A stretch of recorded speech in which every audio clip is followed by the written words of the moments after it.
Hello, everyone. Okay, so this is the third sort of double. This is the third track review of the video I'm filming right now. Again, I need to preface that I know it's been a while since I've been making videos on this channel, in particular track reviews. I will say there hasn't been a whole lot going on in sort of especially mainstream pop music recently. You know, there's a lot of big artists that we thought were going to be releasing by now, and we haven't heard anything. Things are starting to pick up a little bit. One of the artists I'm about to talk about in this video is, of course, one of those artists who we have been waiting for years and years to finally come back. I think it's quite ironic because this is an artist who I think at one point was actually making music a little too fast, and now she's making music very, very slowly.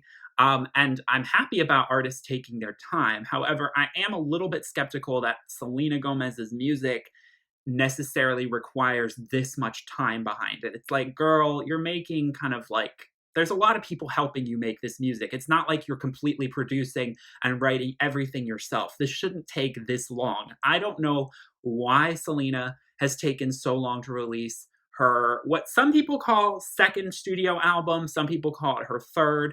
Of course, when she was part of Selena Gomez and the Scene with Disney Records, people consider that like a separate band. That wasn't really Selena Gomez as a solo artist, even though technically was mostly just Selena Gomez. But anyway, it's really weird. They consider that because it was Disney Records, an album she didn't have very much creative control over.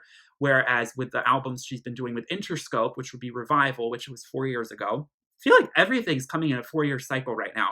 All three of these artists I've been talking about today all last released an album 4 years ago, almost exactly, and now they're all coming back. So I'm telling you, this 4-year cycle thing, it's no joke. Everything goes on 4-year cycles, not just Olympics and presidential elections in the US. Everything is in 4-year cycles. It's crazy. But Selena last released a full-length album that she had the most creative control over, and it was with Interscope Records, Revival, 4 years ago. And now we have been waiting for SG2 for 4 years. And for an artist like Selena, it's quite surprising that it's taken this long. In 2017, we got Bad Liar, and then we got Fetish shortly after. And I still, to this day, truly do believe that she had planned to release an album around the winter of 2018 back then, when she was releasing those singles back in the summer of 2017. But then she had a huge health setback where she had to give a kidney transplant. And there was like a lot of complications with that, as far as I remember, in the fall of 2017. She basically had to lay low, stop working on music for a long time, cancel a lot of appearances. So she, had to recover, and it sort of just threw everything, all the scheduling out of the window. And basically made her, I don't think, entirely start from scratch, because I've heard some things that there are some songs that leaked all the way back in 2016 that are going to be on this upcoming record. Selena has said that in an interview. So a lot of Selena Gomez fans are still eagerly awaiting, and they feel like they know a lot of the songs that will be on this upcoming record. But we have two new songs to talk about. It's a really popular thing to do, to release not one but two songs together, as one of them being more of the lead single, the other being more promotional. We have Lose You to Love Me, which is this very dramatic, very emotional power ballad. And then we have Look at Her Now, which is this more up-tempo electropop moment. And I will say this. There's a lot of hype surrounding Selena Gomez's return. It's been a while since she's dropped her last actual single was back in 2018 for 13 Reasons Why. It was called Back to You. It was just another sort of EDM throwaway chorus song that it's just like, it's there. It's not really doing anything. We knew it wasn't for her album, so I didn't really pay much attention to it.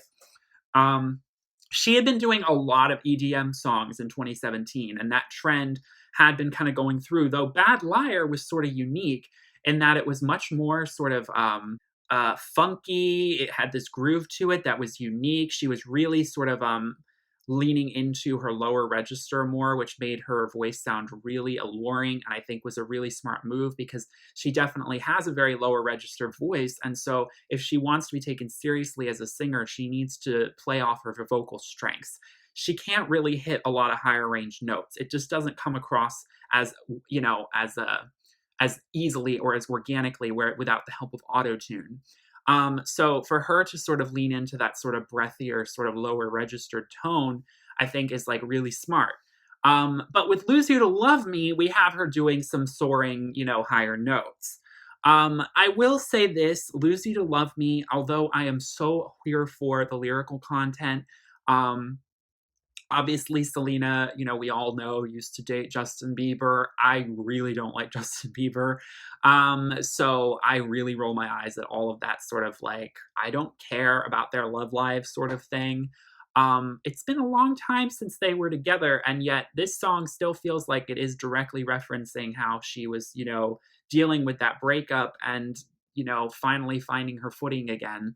To the point that even Justin Bieber and his new wife responded to the song and sort of was like like subtly shading her a little bit for it, and I'm just like, oh my god, stay in your lane. Like, you two are happily married. What do you have to lose? Like, let Selena process her emotions through music the way she needs to.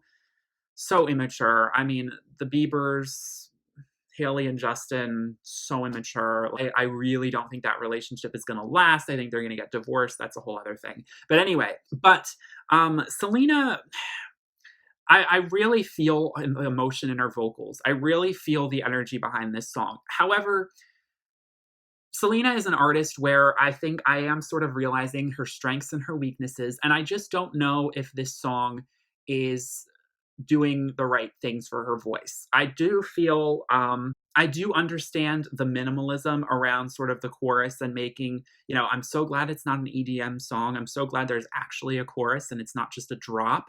But at the same time, it's very lackluster in terms of a chorus. It's just this repeated to love, love you, to love me.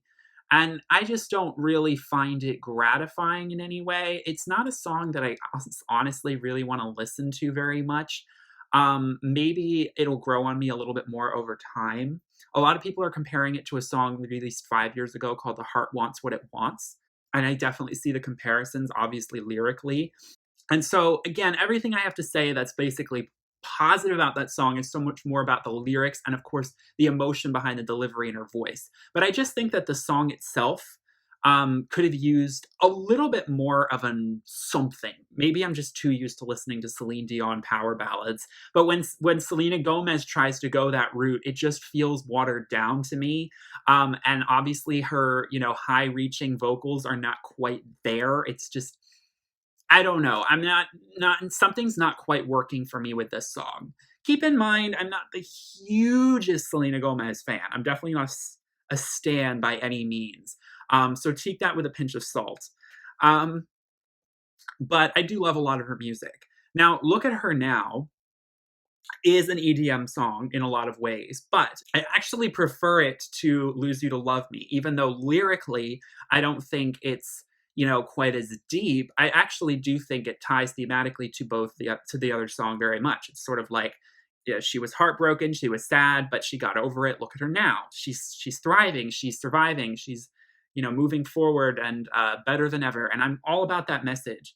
The choreography, it's much more editorialized. It's much more of like a moment for pop culture. I totally see why Selena chose to release both of these songs together, sort of the yin and yang of what she's presenting us with this album. Upbeat, fun pop music, epic kind of soulful, laid back balladry, deep cutting balladry.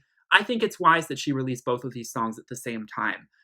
Look at Her Now is a song that's actually growing on me a little bit just because of its like kind of spunky energy. I feel like it's just, you can't help but want to dance listening to it. And out of all the EDM tracks she's released recently, I think it's one of the most pleasurable to listen to, sort of reminding me of It Ain't Me, which was a collaboration with Kygo, the DJ. And I really liked that song. I thought it was like a really fun dance song. And so this song's giving me that energy, and I'm like really here for it. So honestly, you might think I would think Look at Her Now is just a throwaway bubblegum moment, but honestly, it's kind of the song that I'm going to be replaying more often than the other one. So that's just where I'm at with Selena's new music. Let me know in the comments what you're thinking. I'm very excited for SG2, SG3, whatever you want to call it. I do think it's going to be in 2020 that we get the record. I don't think it's going to come out in December, or definitely not November. But it's finally going to come, probably between January and March. So early 2020, we'll finally be getting that new Selena Gomez record that a lot of us have been talking about for quite some time.